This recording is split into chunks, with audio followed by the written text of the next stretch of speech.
Okay, come down on a little, it's not sort of a hunch, it's just I fancied half a day's fishing. And I come down to Sandhurst Lake, which is basically a big carp fishery. And when I say it's big, it's not a big lake, but there's big carp in there. I'll give you the stats on it in a minute. But there's a chance of a pike. They've got some pike in there. I have done films here before. I haven't been here for some years. They've done loads of work here. I can see they've cleared loads. There used to be like an inlet or something. They've made an extension to the, or cleared out another sort of overgrown area there. That I remember years ago. And they've got good stagings here. I'll show you the rig I'm going to be using for pike. VB hooks. There's probably moths coming out of this rod. I've got a sliding float there which goes up and down. Not bottom end only, just goes up to. You probably want to see it there, you may do just there. It's a stop knot. So the float just pops up against that. 2 swan shot, wire trace, bait. The only bait I've got is herrings, quite big baits, I haven't got any sprats. And what's the other thing I've got? I think I've got 3 or 4 smelt. So I haven't got a lot of bait, I'm just going to give it a go. And who knows, I might even get your pike out of it. It's very, very clear. There's no question if there isn't a pike, if there's one in here, he's going to see it. So I'll give it a go. I'm going to set it probably 3 or 4 feet deep. I don't think it's mega deep here. Throw it out, twitch it back, get my second rod, put 2 rod mists in and just bump one, bump one, bump one, bump one, and just keep covering as much area as I can because I don't know where the pike are, do I? You're just going fishing. It's a carp water. But let me tell you what's in here. So, this is from Nick who told me the biggest fish out this year was a fish called bubble tail. I mean, that's got to be worth looking at itself. Big fish, 46.14. He says they now estimate around 15 fish are over 40 pounds, 100 over 30 pounds, and he said it's a very good head of 20 pound plus fish to go for. So it's called Sandhurst Lakes. You know, it says here it's a day ticket, but a day ticket and exclusive booking. So you can't just rock up because it's all gated and gate coded and everything. So you need to get in touch with Nick on the website. I'm here for just trying to catch a pike, but big open sort of lake it is, and I guess you got to learn where the gravel bars are, all those drop-offs, weed beds, gravel bars and stuff like that. So I've never carp fished here at all, so I wouldn't know, but there's obviously some big stuff in here. I'm looking for just one pike. That's what we're going to be using, a manky old smelt, and I'm going to keep my glasses on, not because it's a bright sunny day, it's a really dismal day, but the water is really painfully clear, and there might be a chance of a pike that I spot, to be honest, just around the margins. So I'm a margin fisherman more than a distance fisherman. But I'm going to be whacking the float out and then twitching it back, and I'll get the other one do the same with that, alternate them, bounce between them. So I don't think the carp anglers are like match anglers, because the match anglers are going to bang all their bait out when they finish a match. The carp know this, they move in close, you know I capitalise on that, and I'm in close as well, and we have a sort of meeting of the minds about 2 feet out from the side of the swim. Wow, that's a low flying swan. So the carp angler's got expensive baits, boilies. I don't imagine they're going to just dump them in the side there. So I don't think there'd be anything. You never know, do you? You never know. Anyway, let's get this guy out there, but I'm going to have a look for a cast.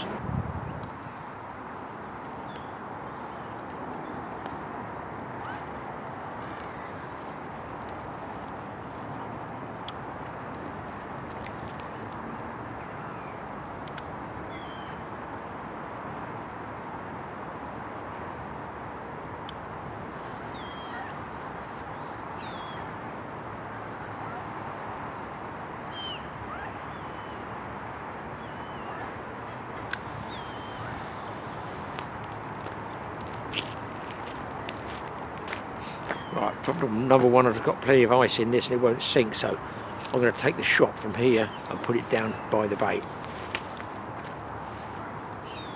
I want to get the bait down, and then when I twitch it with the float, it makes the bait come up. Obviously it'll thaw out. I think I'm going to take one of the others out the cool box here. Took them out last night too.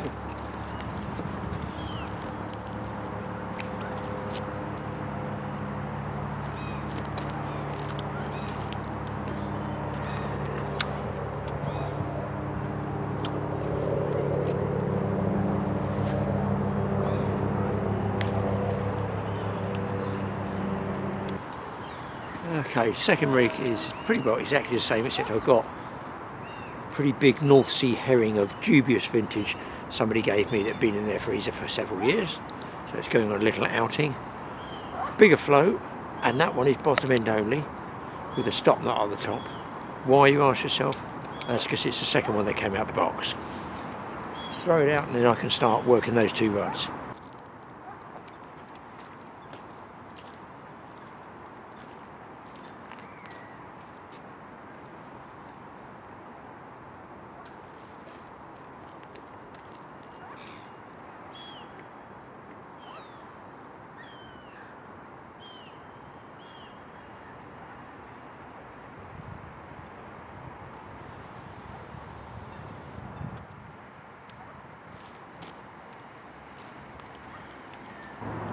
So I've got my 2 rods and 2 rod rests, just happen to have a spot to put 2 rod rests up. So I can stand right by both rods and basically just wind down, pop the float once, which means the bait flashes up, put it down, put it on back wind, or you can, if you've got a bait runner reel, put it on bait runner, very light setting on the bait runner, and then as that's sinking back down, I just go to the other rod, wind, pop, jerk that one, put it down, by which time this one's sunk. Something's going to grab it. Generally when you twitch it is when they're going to take it, and you can cover all that area and then do fan casting all the way round and do like this whole bay. It's that clear. I figure a pike's going to see the bait at least 6, 7, 8 feet in this clarity of water, so you know, a pike over there is going to see it flash here, so I don't need to do lots and lots and lots of little casts like I would do if it's coloured water. So that's why I'm going to try and cover as much ground as I can and move around the lake and just give it 2 or 3 hours.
Well, it's interesting, the bailiff came round, Nick, and just talking about stuff, and he said, yeah, there are pike in it, no problem with the pike. No problem, I like that one, no problem with the pike. Anyhow, he told me to go just down a bit further, and there's a bay and an island, which I do remember fishing before, and there used to be an inlet pipe coming in, but he said generally you can often spot pike in there. But big thing is, he says, you can use lures. He said, yeah, we come down and catch them on lures. I thought being a carp fishery, you wouldn't be able to use lures, because obviously they'll be worried about you snagging a carp or something like that by accident. So I think I'm going to go down the next swim and work my way into that bay with bait first, and then I've got my lures in the car, but you know, being a carp fisher, I thought, well, I'm not even going to bother taking them. And I might come back to just use 1 rod, because with a lure I can cover a lot more ground. There's a chance of me stumbling into a fish a bit quicker. Let's make a move now.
I'm in a second swim now. It's a nice bay here with some islands. The other 2 carp guys packed up. They didn't do any good carping apparently. But that's carp fishing in the winter. if you find where they are, you can catch them. And if they're holed up somewhere, you know, round here, and you're casting over there, whereas the summer they're going to move around a lot more. In the winter, you know, you need to get lucky. Another way you can do it, I've got a little bit of breeze coming in here. It's enough to put a belly in the line and actually drag the float along slowly. It's another way of using the wind to cover ground, basically. Until same thing as a carp. These guys just had carp, and you've got to find the fish. And they said they hadn't seen any fish moving. Same with a pike. If you see small fish jumping out, you know there's a pike or perch around the area. That's brilliant. You can narrow that area down. If not, you just got to get lucky. And you know, I can cover ground quite a bit here, but I've got to have a think about using a lure.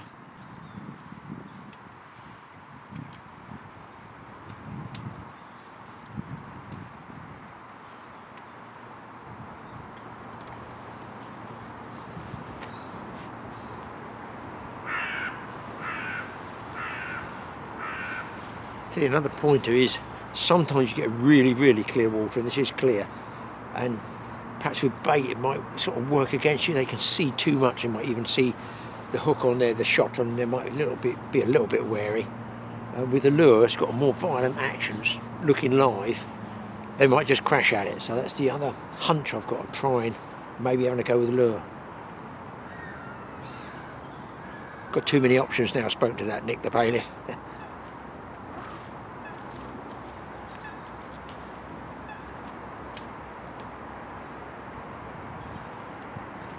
Guys, I think I had a bump on that float there. I cast it into the left of the margins. I'm not going to say I'm sure, but I just think that's what's happened. I just look around, and within a second the float's not where it should have been.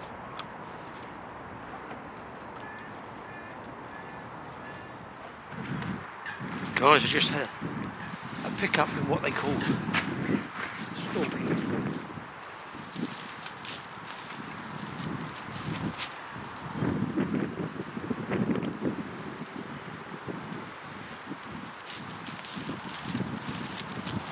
Turn this round for you. So, I think he's going out that way. But it's a big bait, so you've got no way of knowing whether it's a decent fish or a small one that hasn't got the bait. So, I guess I'm just going to strike and see.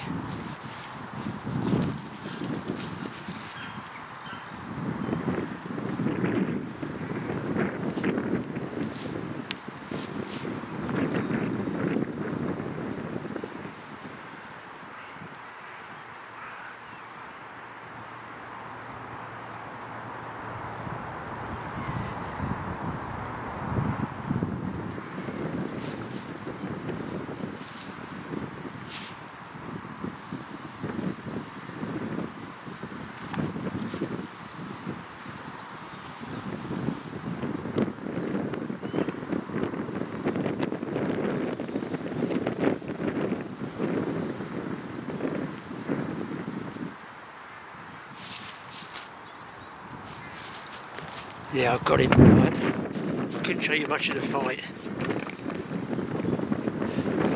Couldn't show you too much of the scrap. Because I'm too close, to be honest.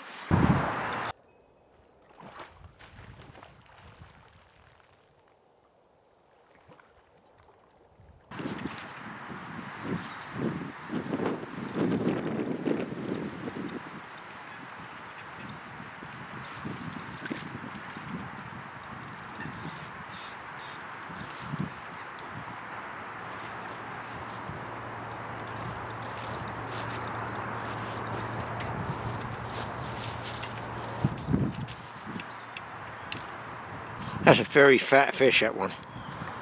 He's got plenty of food in him by the look of that belly. That's about the pikiest pike I've seen for a long time, with a nice belly. Nice looking fish.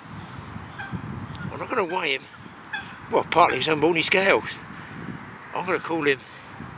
He might go 10 or 11 pounds. Good looker though.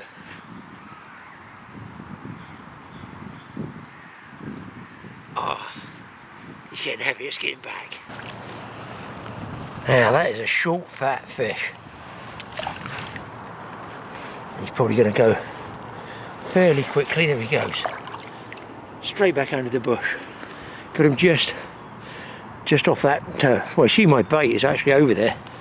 Well, this one's called, it's got a sign on it, stalking swim, but I didn't exactly stalk and see the fish, but I did stalk it in as much as I thought there'd be a pike around either that bush or this bush.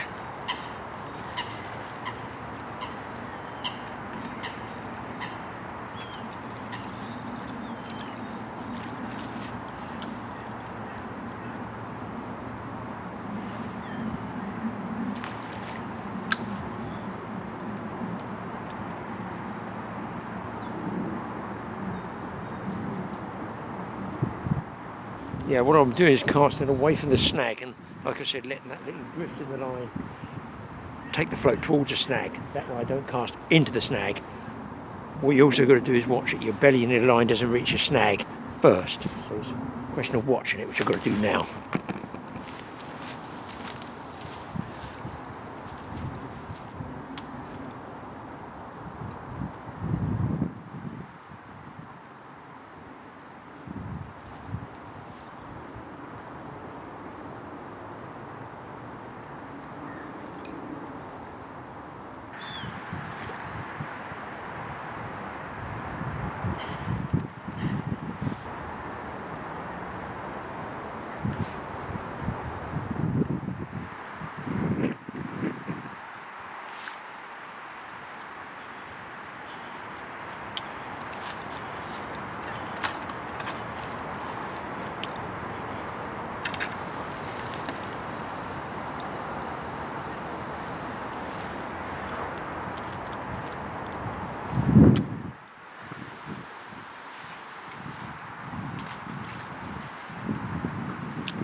Well, I've been bouncing and twitching my way all around that bay, nothing else after that pike.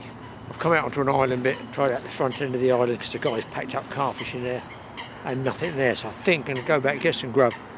I've something to eat in the car because it's now 2 o'clock. Time I have something to eat, I barely get an hour left before the light goes. But, good enough looking spot.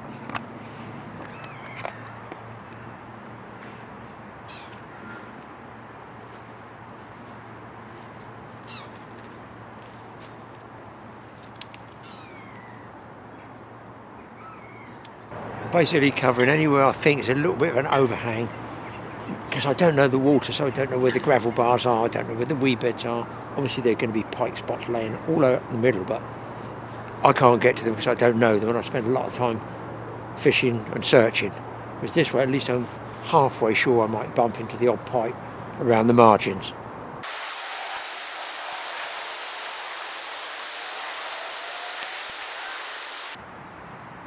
I've come out around the other side.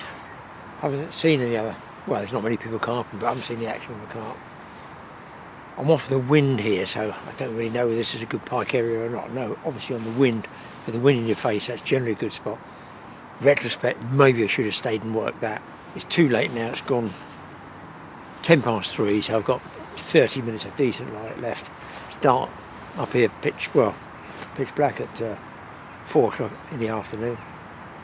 Middle of winter, but this was being filmed on, what is it, about the 23rd of December, so that's 2 days into the night starting to come out. We've gone past the 21st, well, that float was laying flat then. We've gone past the 21st, which was the longest night and the shortest day, so I'm slightly happy. Well, I'm pleased to catch that one fish, don't get me wrong.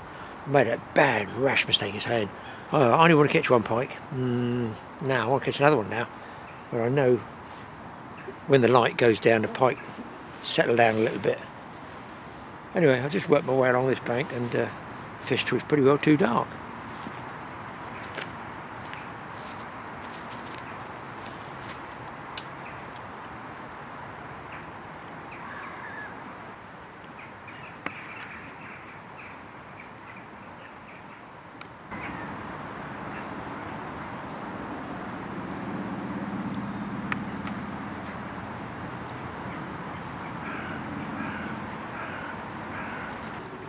I'm going to call it quits, but don't go away, because I'm going to put another piece of film up. I don't know what yet. I'll go digging through the files and give you guys something else to watch to see what else I get up to.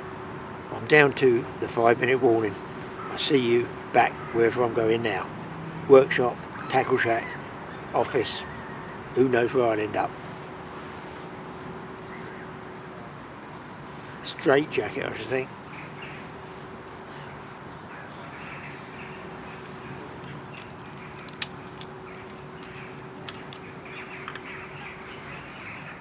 Well, I guess a few of you saw that big conger in a recent film that snapped my fishing rod.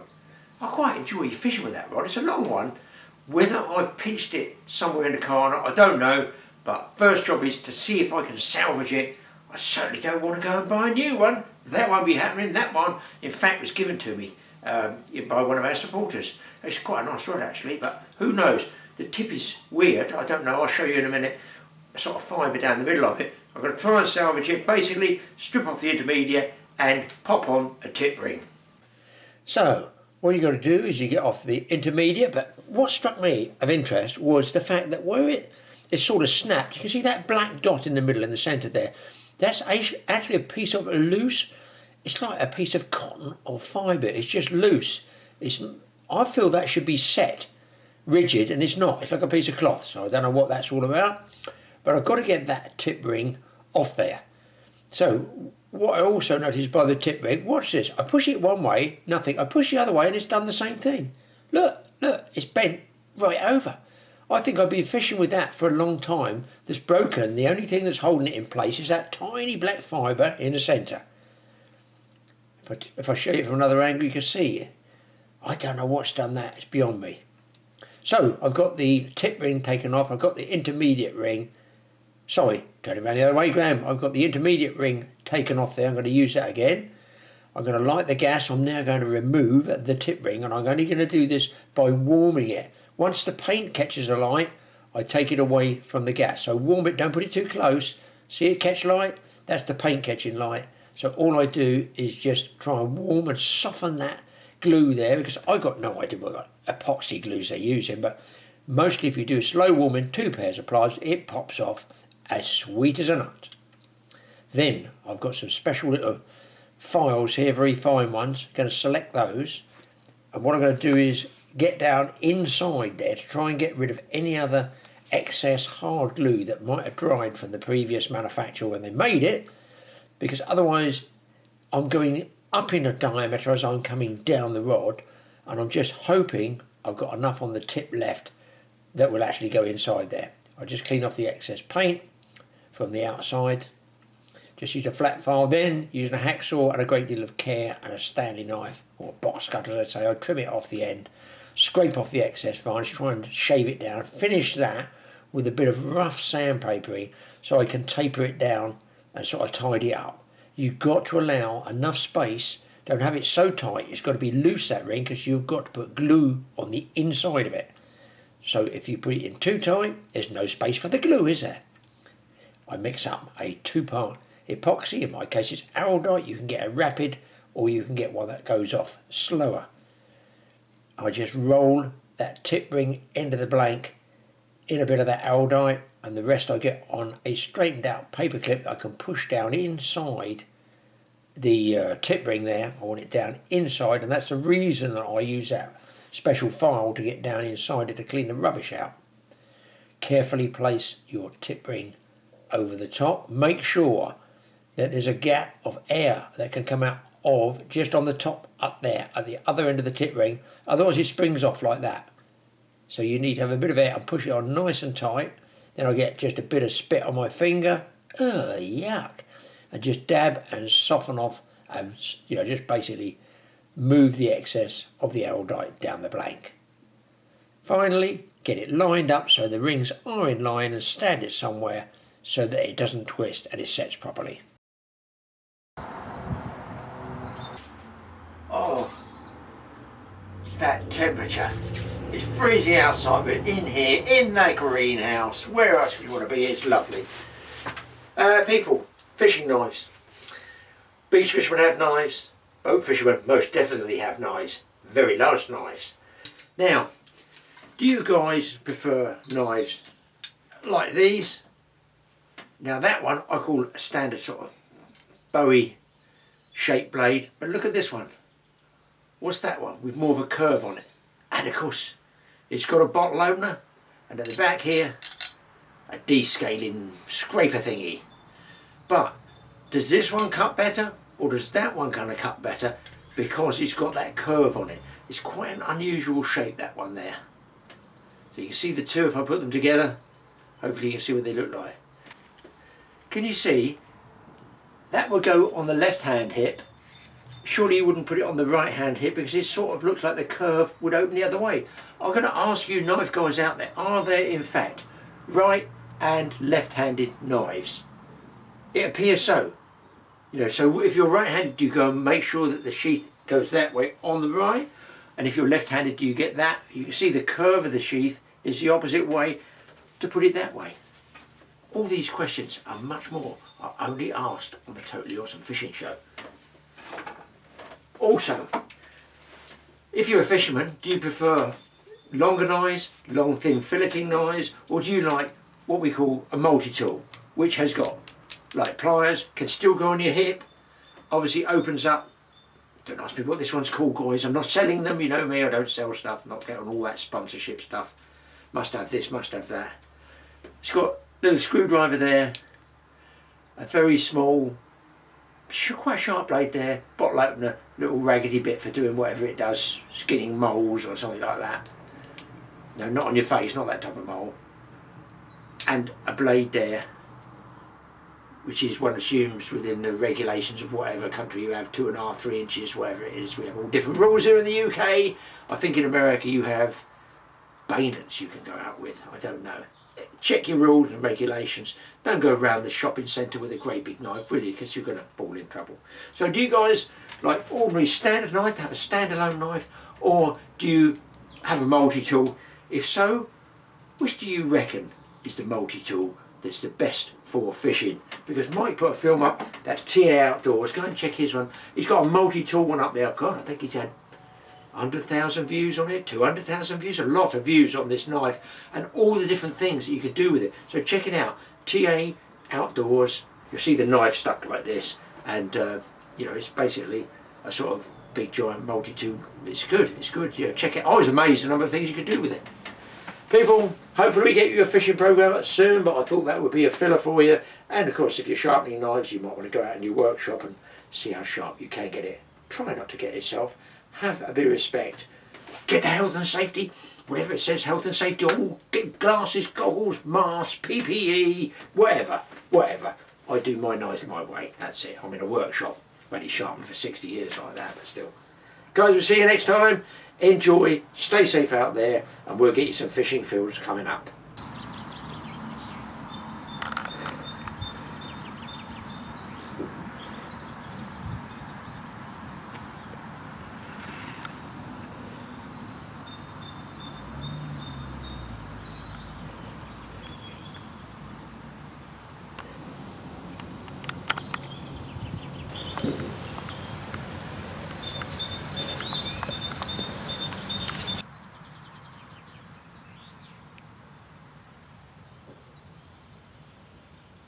Well, I've put some clips together that I thought you guys might be interested in, because I do a lot of all-round fishing, anything and everything, and I thought I'm going to do one just with shots and music, and hopefully it encapsulates what fishing is all about if you're an all-round fisherman.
This is now today.